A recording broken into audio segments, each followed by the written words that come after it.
पूजनीय परम पुरुष पूर्णधनी सर्वसमर्थ वक्त मौज महल के मालिक परम संत सतगुरु श्री गुरु महाराज जी एवं आज के सत्संग में उपस्थित समस्त सात संगत के चरणों में आनंद आनंद आनंद। हे प्रेमियों, आज बहुत ही शुभ अवसर है, शुभ दिन है कि हम आज हमारे दादा गुरुजी वक्त मौज महल के पूर्व रूप सतगुरु शहंशाह पिता मग्नानंद जी महाराज के 116वें जन्मदिन के भंडारे के उपलक्ष्य में यहाँ एकत्रित हुए हैं। हे प्रेमियों,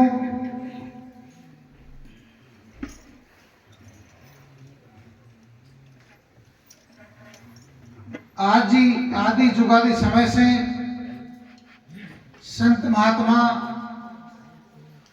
काल के इस देश में भूली भटकी हम जीवात्माओं को जगाने के लिए प्रकट होते आए कि हमारी आत्मा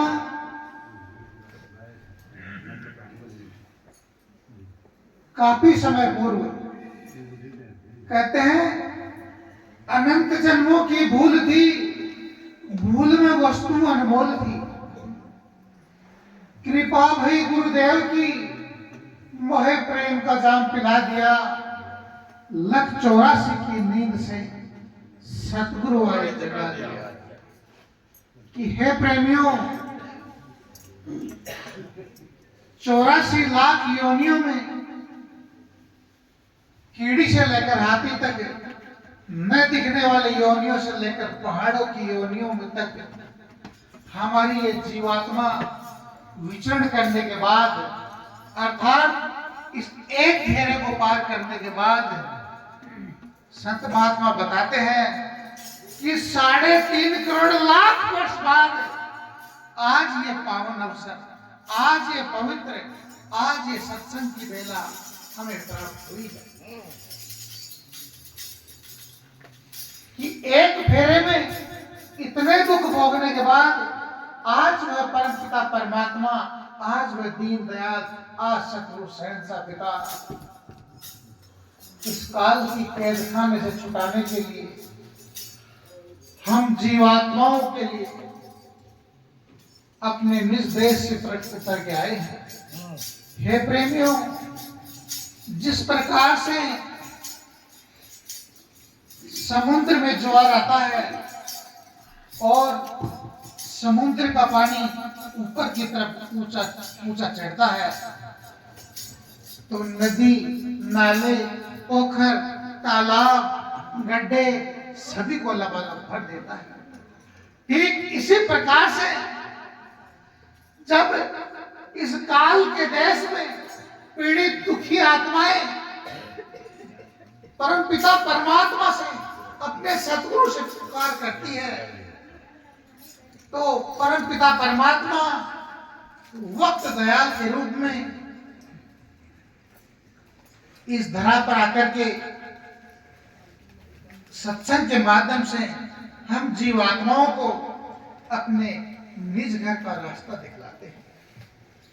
और जिन्हें इस बात का ज्ञान हुआ कि इतनी लंबी यात्रा के बाद, काल के इतने घोर नरकों में दुख कष्ट सहने के बाद किस लिए यहां आए हैं, जिन्हें इस बात का ज्ञान हुआ, वो चल पड़ते हैं परम पिता परमात्मा की खोज के लिए, संतों के मार्ग पर उनकी चरण धूलि को सिर नवाने के लिए चल पड़ते हैं। ठीक इसी प्रकार से आप स्वामी जी महाराज के रूप में जब मौज रूप में प्रकट थे, तो दूर देश काबुल से आधी रात को चलकर प्रेमी चले आते हैं। हे प्रेमियों, ये प्रेम की पीड़ बड़ी दुखदाई है, बहुत पीड़ादायी है। जिसको हम दुख समझते हैं, कहीं चोट लग गई, कोई रुपया पैसा गायब हो गया, और कोई तकलीफ आ गई, जिसे हम पीड़ा कहते हैं, हे प्रेमियों, ये पीड़ा कोई विशेष पीड़ा नहीं है। जिन्हें प्रभु मिलन की प्यास हो, जिन्हें इस बात का ख्याल हो कि आखिर में हम परम पिता परमात्मा से बिछुड़ गए हैं, और मिलन किस विध हो, किस विधि के द्वारा, किस तरीके के द्वारा परम पिता परमात्मा से मिले, जिन्हें इस बात की पीड़ है, ऐसे पीड़ित प्रेमी आत्माएं जब संतों का दरवाजा खटखटाती है, तो आधी रात को आप स्वामी जी महाराज के दरबार का दरवाजा काबुल से आए हुए प्रेमी खटखटाते हैं और कहते हैं कि हे महाराज, दरवाजा खोलो। अरे भाई कौन हो? तो अंदर से आवाज देते हैं महात्मा जी, कह भाई तुम कौन हो? हे महाराज, हे कृपाल, हे महरवान, हे परमपिता परमात्मा, हम यही तो जानने आए हैं कि हम आखिर है कौन। हमें नहीं मालूम कि हम कौन है। फिर आवाज आती है, अरे भाई कहां से आए हो? भूल गई रास्ता में, तो भूल गई फिर। हमारी आत्मा कौन से निज घर से आई है? हम किस छोड़ के जीव है? किस सिंधु सागर के हम लोग हैं? कब बिछड़े, कैसे बिछड़े, कहां आ गए, क्यों आ गए, कुछ पता नहीं महाराज। हमें पता नहीं हम कहां से आए हैं। अरे तो भाई यहां क्यों आए हैं? आपको अपना नाम बताना, आपको अपना गांव बताना, फिर क्यों आए हो?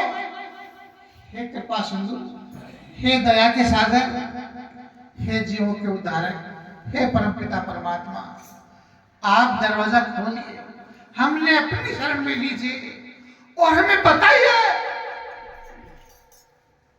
कि हम कौन हैं, हम कहां से आए हैं, और किस विधि के द्वारा, किस तरीके के द्वारा हम अपने निज घर पहुंच जाएं। इसलिए जब इस प्रकार से, इस प्रेम से, इस पीड़ा से, प्रेम पीड़ा का नाम है, प्रेम पीड़ा है, जिन्हें इस बात की पीड़ा हो गई, तब प्रेम प्रकट होता है। तब सतगुरु शहंशाह का दरवाजा खुलता है और वह रास्ता बताया जाता है जीवात्माओं को, जहां जन्म मरण से छुटकारा प्राप्त हो जाता है। ना जानने में कौन था, कहां से आया, क्या हुआ,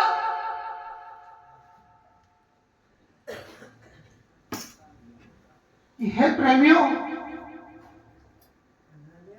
हम कहां से आए हैं, हम कहां जाना चाहते हैं, हमें कुछ पता नहीं। फिर कहते हैं कि जब इस प्रकार का पवित्र और मौका मिलता है, तो संतों के बताए हुए मार्ग पर चल करके, उनके बताए हुए रास्ते पर चल करके हमें इस जीवात्मा का उद्धार करना है। और उद्धार किस प्रकार से होता है, क्या कीमत अदा करनी पड़ती है। तो कहते हैं तन मन शीश इस अपने को पहले में चोट चढ़ावे, जब कोई नाम वचन गत पावे। कि हे प्रेमियों, वह अनमोल नाम की प्राप्ति के लिए क्या करना पड़ता है। अपना तन, अपना मन, अपना धन, अपना सर्वस्व वक्त दयाल को सौंपना पड़ता है। ये वक्त दयाल है कौन? जिन आंखों से,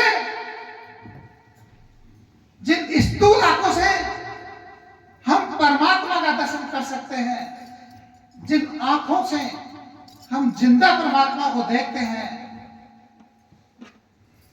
वह वक्त दयाल है, वह सतगुरु है। तो इसी प्रकार से महात्मा कबीर साहब के समय में एक चौधरी साहब को ज्ञान हुआ, किसी भले मनुष्य की बात सुन ली और बार बार सुन ली कि बिना गुरु के उद्धार नहीं है। कहते गुरु बिना गुरु की भक्ति के कोई कार्य नहीं सकता है और कहीं कोई पुण्य कार्य नहीं माना जाता है। गुरु भक्ति भी कार्य न रखती तो गुरु किसको मनाएं, किस प्रकार से कार्य व्यवहार को करते हुए परम पिता परमात्मा की आराधना करे। तो चौधरी साहब ने विचार किया कि दूर कहां जाना है, खेतों में काम है, बड़े बड़े धामों में जाएंगे तो वहां क्या पता कितना समय लगेगा। ये अपने गांव में महात्मा कबीर साहब हैं, बड़ा ऊंचा नाम है, राजा फकीर बादशाह सभी इनके यहाँ आते जाते हैं, तो क्यों ना मैं भी चल के इनसे वो रास्ता पूछ लूं परमात्मा के गांव का। तो देर सवेरे चौधरी साहब महात्मा कबीर साहब की कुटिया में चले जाते हैं और महात्मा कबीर साहब तो उससे भी पहले कहीं बाहर भ्रमण के लिए निकल गए थे और वो चौधरी साहब के कुटिया में पहुंचा। महात्मा कबीर साहब वहां थे नहीं, तो उनकी बेटी कवाली। तो चौधरी साहब पूछते हैं कि बिटिया महात्मा जी कहाँ हैं? ये चौधरी साहब, आज महात्मा जी तो देर सवेरे ही निकले हैं, बैठिए आ जाएंगे। और बताइए क्या काम था, जरा वो काम हम भी तो सुने। बोले नहीं बिटिया, महात्मा जी से ही काम था। तो इंतजार कर लीजिए। थोड़ा इंतजार किया, फिर भी महात्मा जी नहीं पहुंचे, तो उठ के चलने लगे कि भाई ठहरो, आप ऐसे कैसे चले जा रहे हैं? आप आए हैं महात्मा जी से मिलने, आप रुक भी नहीं रहे हैं और काम भी नहीं बता रहे हैं। छोटा सा काम था बेटी, छोटा सा काम था। तो बताइए चौधरी साहब, बताइए क्या काम था? यहाँ और तो होता ही क्या है। मैं भी राम का नाम पूछने के लिए, राम का नाम लेने के लिए आया था। सोचा इस कार्य व्यवहार में राम का नाम कोई गुरु करना जरूरी है, बिना गुरु किए कोई पूजा पाठ भक्ति काम नहीं आती। तो मैं भी चला आया।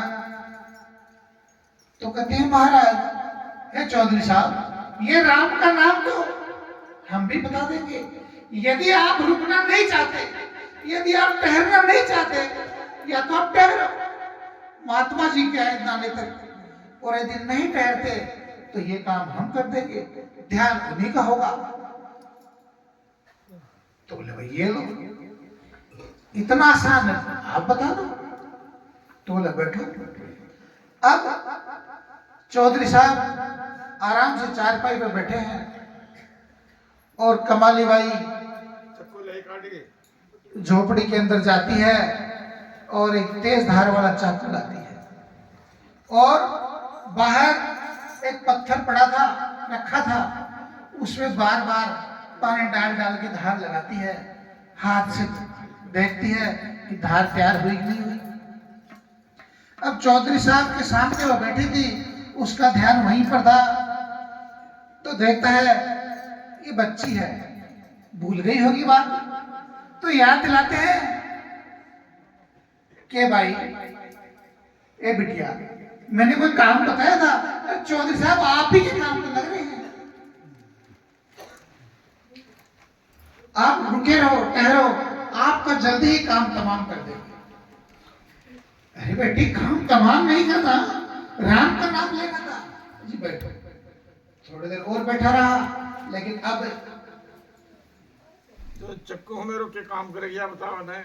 अब उन्हें ये इंतजार सहन नहीं हो रहा था, तो फिर से वह धार लगाती है, फिर से उसको संभालती है।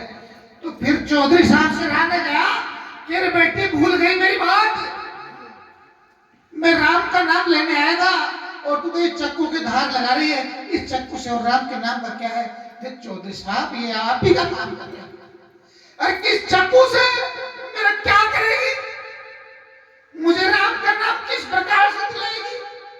ये चौधरी साहब लगता है थोड़ी ही धार की कमी रह गई है, बस एक लसर के और लगाए और धार तैयार है। अरे भाई इस चक्कू की धार से मेरा क्या करेगी। हे चौधरी साहब इस चक्कू की धार से आपकी गर्दन काटी जाएगी, फिर राम मिलेंगे। किस चक्कू से मेरी गर्दन काट देगी, फिर राम मिलेंगे, तो मुझे राम का नाम नहीं। बोली क्या बता। बेटे मैं तो ऐसे ही चलाया था, मजाक कर रहा था, अब चला जाता हूँ। नहीं नहीं नहीं, मैंने पूछा है तो राम। परंतु चौधरी साहब ने देख लिया कि आए तो राम का नाम लेने के लिए थे, परंतु यहाँ तो जान का सासा पड़ गया है। तो पहले संत महात्माओं का वचन है, वाणी है कि हम पहले अपने तन को सतगुरु के अर्पण करें। सतगुरु को आपके तन का क्या करेंगे, परंतु जिस तन को हम अपना होने का अहम, अपना होने का गुमान करते हैं, उस अहम को तोड़ने के लिए यह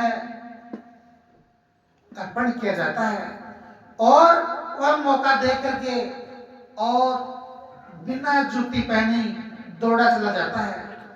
कांटों की बाढ़ थी दोनों तरफ, कांटों में छिल जाता है और भागता दौड़ लगाता है कि अपनी जान बचाओ, राम का नाम नहीं लेना। राम ने अब सामने से आगे महात्मा कबीर साहब, सोचा आज नहीं बच पाएंगे। इनकी लड़की से तो कैसे जैसे पीछा छुड़ा के भाग भी है, यहाँ तक दरवाजे से पार भी होने वाले थे, परंतु अब सामने खुद महात्मा कबीर साहब आ गए। जब इनका काम ही गर्दन का काम तमाम करके राम का नाम देना है, तो फिर जिंदा कैसे रहना है।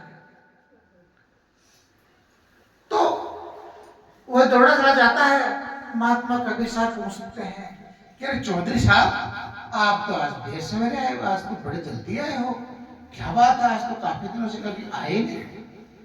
हे महाराज ऐसे चलते चलते आ गया, सोचा आपके दर्शन करता चलूं, आप नहीं मिले, अब मेरा काम का समय हो गया।